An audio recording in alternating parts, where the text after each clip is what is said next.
Kids home alone for coronavirus? There's a thought. Um, yeah, it is actually happening. Has anybody thought about these children during coronavirus and how it affects them? Uh, my baby sister is an instructor in a school system in another state uh, that, of course, is under lockdown like all the rest. And I was talking to her a couple weeks ago,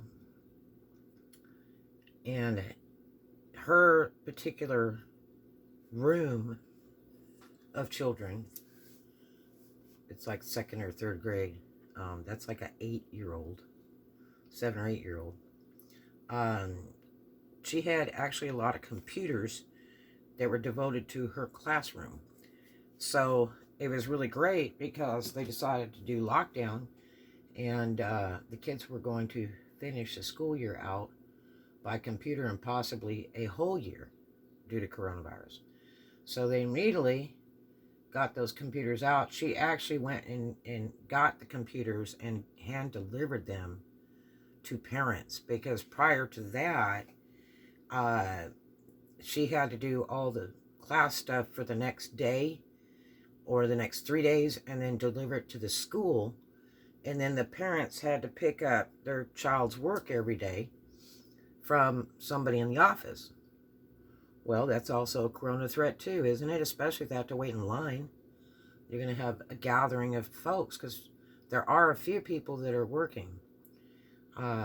Many have lost their jobs, and they have children. But there's some that are working or managed to find some kind of work during this lockdown that's throughout the states. And so she got to deliver the computers in person to each of the parents to make sure that the child had a computer that was out of the classroom. And so every kid got a computer. And then she goes online and teaches the kids all day on the computer. And then on top of that, she has to answer numerous email questions from these children. And on top of that, she has to stay up till late, like till midnight or 1, working on tomorrow's class. So, I said, wow, it must be tough, and she said, well, it's really tough because there's kids that have parents that are working. And so here's the thing, is these children are home alone. Okay? They're small. They're home alone. Yeah, it's against the law. But, I told her, I said, gosh, that's terrible. I mean, how come you don't report it? And she's like, that's not my job. I'm an instructor. And I said, and you know these kids are on? She said, oh, yeah. Their parents are working, And so the parents are going out there risking their lives to try to feed their families and pay their bills while their kids are home alone learning. And this particular area is not a real good area. Years ago it was. But it's not a particularly good area today.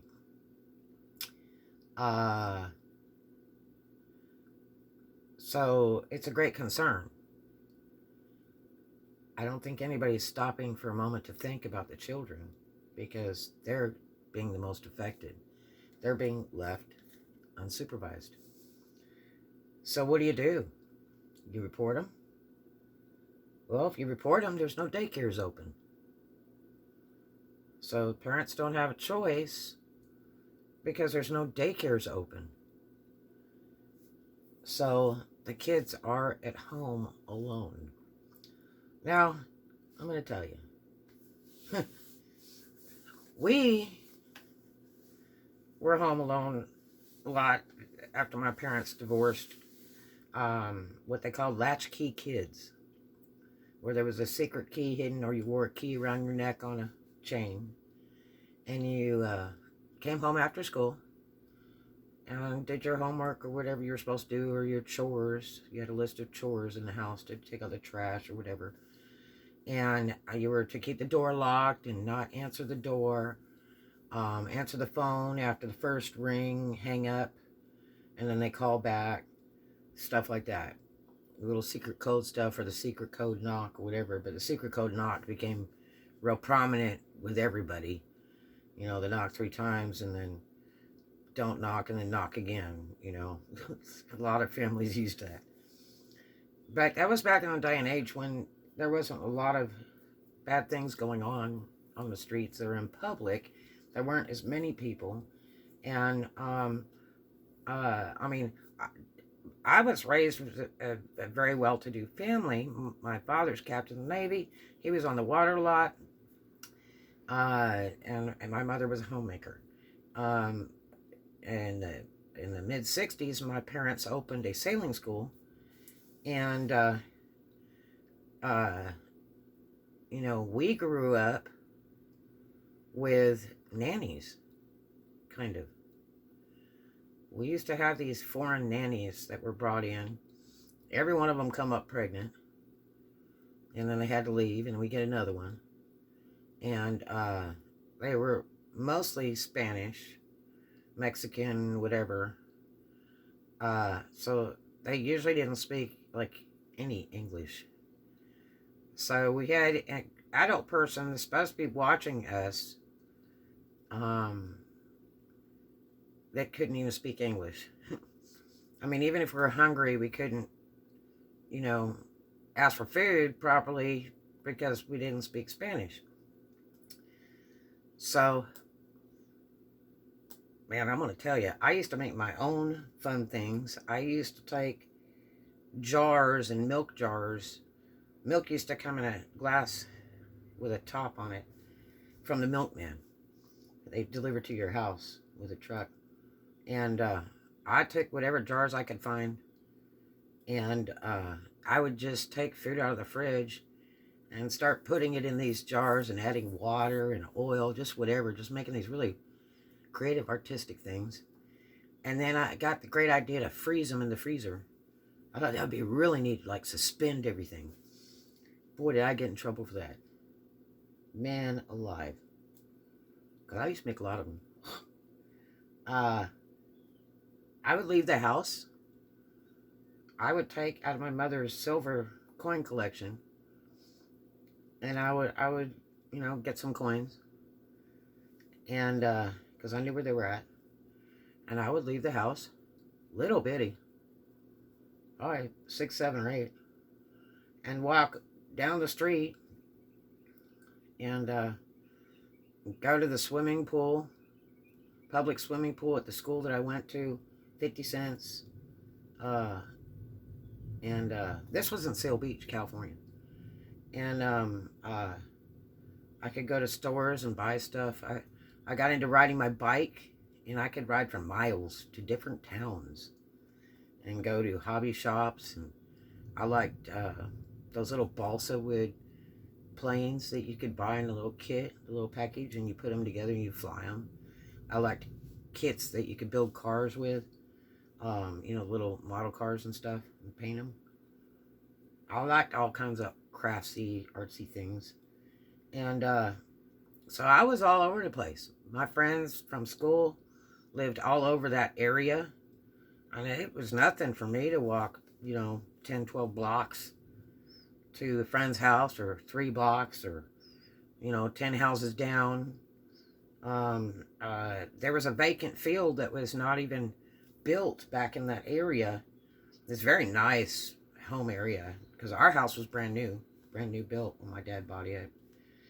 And they had a vacant area back in there, and it was near a Navy base too, and it was just kind of woodsy. And I used to go out there riding my bike and stuff, or hiking around. And I was just little. I mean, we're talking way under 12. And my mom used to leave us in the car to go do job interviews or go pay bills. I remember sitting in the car with the radio blaring. I mean, things were so different back then, things you can't do by law today. But, I mean, I have friends years later in Arkansas and Memphis where their small little boy, I have two friends that had done this. That one little boy, he was, I don't know, 4 or 5, and had crawled underneath Grandma's bed while being babysat by Grandma, and had matches and had set the bed on fire, lighting matches underneath the bed. I know some other people that had the same problem with their boy, who was about 8 or 9, who set the house on fire while we're there. All kinds of things can happen. I knew a friend of mine's son, the guy owned a pawn shop in Helena, Arkansas, Mr. Titus, and his son and Buddy were upstairs, and they were like probably 14 or 15 years old, and they were playing guns and robbers with the guns from the pawn shop from downstairs, because they lived above the pawn shop, and no adults were around, and they thought they weren't loaded, and the one boy shot his best friend and killed him. You know, and nobody was around. Crazy things happen, and the world is so much different even today. It's pretty dangerous out there. I mean, it really is. You know, the pedophiles and people trying to rob your house or whatever. I mean, if your cars are gone and your kids are home alone, I mean, there's just so many things I can think of. A kid leaving the house and getting killed crossing the street, or riding their bike and they don't know how to ride their bike right without getting hit by traffic, setting the house on fire, poisoning, whatever. I mean, you know, kids do dumb things. I wasn't the smartest kid in the book, and I was very inquisitive. That's what got me in trouble a lot. You know, I was like the engineer kid. I mean, I could take a vacuum and when it stopped working and tear it all in pieces to see maybe why it wasn't working, and fix it and put it all back together, and my mom would be so proud. I could do it with anything. It's like, let me see if I can fix it, because I wanted to see what was inside. But oh, here's one. My friends in Florida years ago, they had 2 little bitty girls, and they were, I guess, about a year apart, and I think a year or 2 apart. I think they were like 2 and 4 or something like that. And these people used to hang their keys on a hook way high up at the door. And I mean way high up, like, you know, 6 foot, 7 foot. And they went to bed. He worked as an electrician. She was mostly a homemaker. And she did work sometimes, but he made very good money. He didn't care if she worked or not. He would rather have her at home taking care of the kids. It saved on daycare anyway. And so he gets in normally at 7 at night. He gets the kids in the bath. They eat their dinner. He reads them a book before they go to sleep. And then he spends a little time with his wife. And then they go to sleep. And then he gets up, you know, like 4 in the morning to get ready to go to work. And, you know, she gets up, you know, a few hours after that and handles kids. And these kids were not in school. And so, anyway, they had called me to tell me what crazy things their kids did next. And uh, she calls me and she says, "You cannot believe that my car is wrecked." And I'm like, "What?" And what had happened was the two girls figured out how to move the furniture around and went over and got the keys to the car off the hook and went outside and got in this car, which was like almost brand new. It was probably about 6 months old. I know the person that gifted it to them, uh, and it was like brand new. And as they were a one car family, and he used the main car for work, uh, so it was neat for her to have a car. But yeah, so they took this Ford station wagon. It was virtually new, and they live out at a lake, by a lake in Florida, right around the lake. And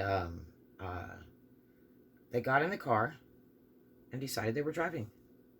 These two little tiny kids. And they drove the car into a tree, probably about 150 foot away from the house. Well, one, they were so tiny, I don't even know how they could see over the dashboard. And of course, couldn't touch the pedals. They just want to turn the key, use the steering wheel. And the two of them crashed the car into a tree while their mom was asleep in bed. And their dad had already gone to work. This was in the morning. Yeah. So things can happen. Kids see what you do. They mimic what you do. And they're not totally stupid. Don't ever think your little bitty kids are stupid, because they learn when they open their eyes. When they open their eyes in this world, they're learning. Their eyesight's not that good till they get a little bit older, but when they're babies born, that's when they start learning. So, and a lot of times kids don't have the mentality to justify if it's a good or a bad thing, or, should I do this, should I not? That's why it's nice to have adult supervision. Or in some states where there's at least a child that's 15 years old to babysit the younger kids. It's just not a safe thing to do. I mean, I'm going to be honest. I don't think it was safe for us to run loose when we were young. I really don't. But my parents were busy making a wonderful living. We had a beautiful brand new house. We had, brand new cars in a garage, and we lived quite well. We weren't millionaires or anything, but my parents worked damn hard for that money. And they were good parents. We were very, very lucky to have the things that we had, to be able to shop when other families couldn't, and get nice clothes or nice toys from nice places, and so forth and so on. Although my mother was a terrific spender, but anyway, it was different back then. So, my concern is, has anybody thought about the children during coronavirus?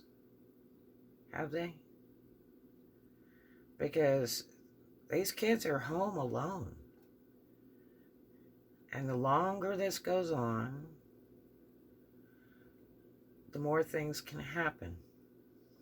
And I don't even want to look at the statistics online about kids that have died being left home alone for coronavirus for whatever reason, whatever thing that happened, any of that.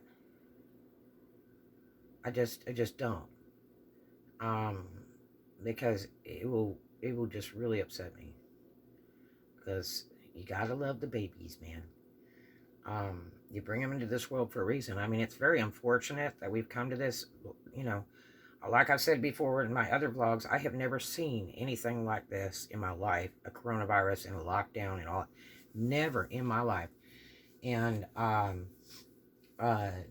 the closest thing to that was the gas shortage rationing that was in California. years ago. That's about the closest to that kind of thing that I've ever, I guess, experienced. And then there was AIDS, and that was a scary thing. When that began, we didn't even know if that was true at first, and then they had no cure for it, which today they basically do. I have a friend of mine just passed away last year that was being treated for 33 years with the AIDS medicine. He lived all those years, and he died, of kind of loneliness, really. He was very elderly and died pretty much of loneliness, as he got too sick to go out a lot, and continued to work till he died. He used to do lawns and stuff for people, and he had a lot of money when he left, and he owned his house. Yeah, he had kids and stuff. He just was hesitant to have a girlfriend or anything like that, or a wife, because he knew he was very sick for many, many years.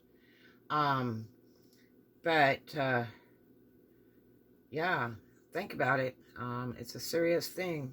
The longer this garbage goes on, the worse it is for the children. I mean, what do? Call a babysitter to the house so they could be 6 foot away? Do you open the daycares and all the kids are 6 foot away? How do you do that? Kids love interaction. They love to play with each other. They adopt sisters and brothers in their lives, and that's their best buddies and stuff, and that's just part of their fun life. They love pretend, and they love fun, something different, something intriguing, something risking. So I just want to say, everybody needs to stop and think for a moment, because I don't think it's so much of all the adults being affected and all this political argument and all this other crap. Can you guys stop and think for a minute and listen? Listen to the children, because they're home alone. And they're just so little. They're just so little. Is it right? Is it wrong? Do you tell? Do you not? Will it cost a life? How many lives will it cost? You're kind of between a rock and a hard spot, aren't you? It's hard to justify. But, I mean, I'm not the only one. I'm sure that was a so-called latchkey kid, or was home alone at times. They set the laws for a reason. When you see some kids in a car and there's no parent there and they're left in the car alone, babies and all that other stuff, they set those laws for a reason. Yeah, it's illegal. You literally cannot leave your baby in the car seat and go pump gas. You have to literally take your kid with you to go pay for the gas and go out there and pump the darn gas. As dangerous as that seems, but it's a law. It sure is. Just like animals. There's a lady who went to jail because her 3 or 4 dogs that were in the car while she was in Walmart in Dothan, Alabama, a couple years ago. She went in the store in the middle of summer and had left the car on with the air conditioning on. And guess what happened? All the dogs were dead. And the police were out there and looking for her and everything else. And what had happened was the dogs were bouncing around the car, and they had switched the air conditioning to heat. And it cooked them. And it only takes like 10 minutes to kill a child in a hot car. So can you imagine three or four little dogs that cooked in a car because the heat was switched on?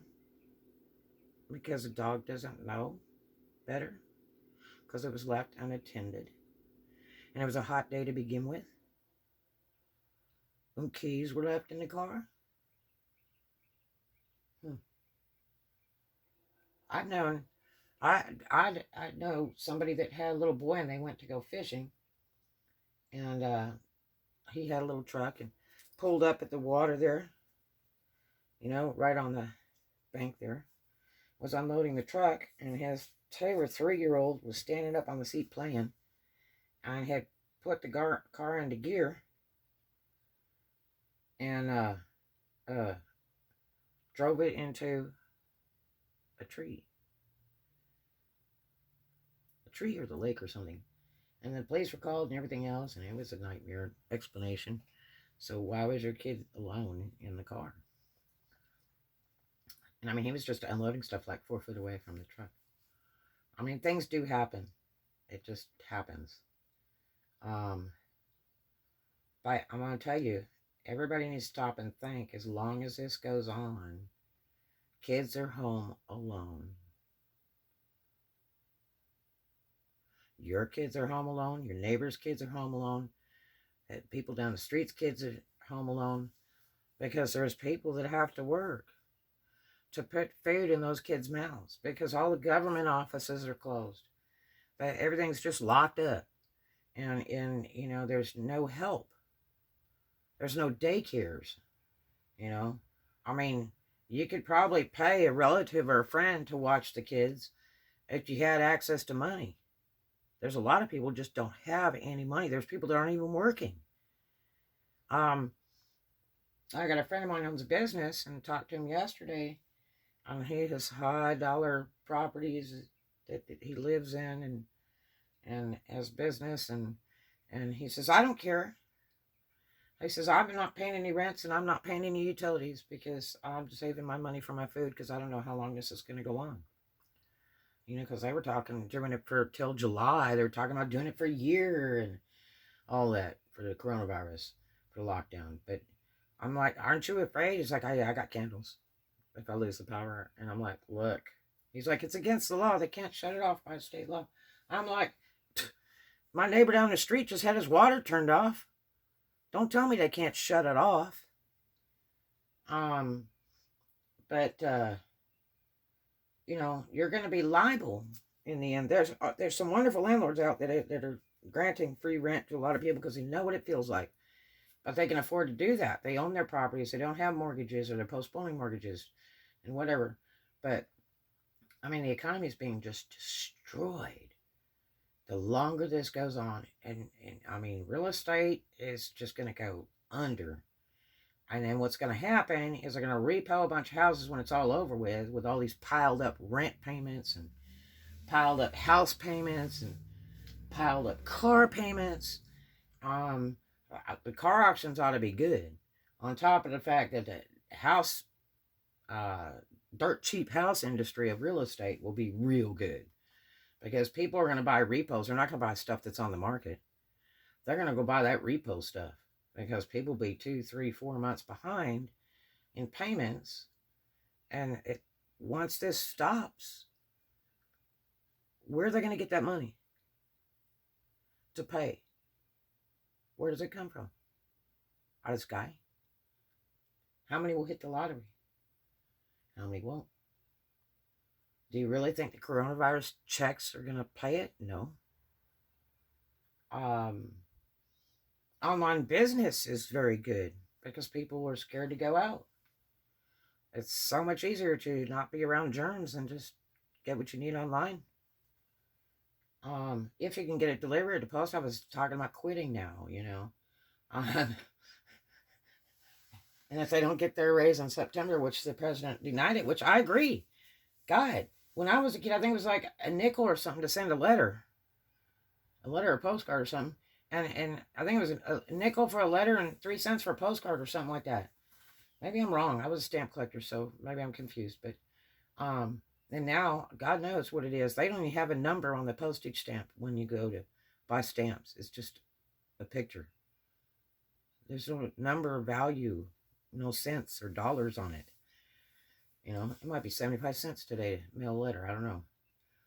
Last time I looked, it was about 45 or 50 cents. But, yeah. So, everybody think about the babies. Say a prayer for the babies. Hug your babies. And if you're one of those guilty people leaving your kids alone, hug your babies, tell them you love them. And I hope they're smart enough to make it through this. It's a shame. Because they're just so little and they don't have the judgment abilities to always do the right thing, and kids do get in trouble. I mean, I was good at that, I guess I would say, um, when I was little bitty, because I was alone. I was alone most of the time. And I mean, just like with the nannies that didn't speak English, man, I was alone. There was a breathing human body there, but basically I was alone. There's nobody I could talk to, nobody I could ask a question to. They just did their little job, they mopped floors, they cleaned, they did laundry, and they cooked a meal for them, and stuff. And I was alone, you know. Uh, Definite language barrier when you're little tiny.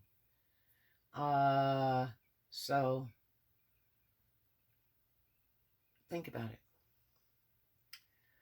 The kids are taking the biggest beating of all in the coronavirus.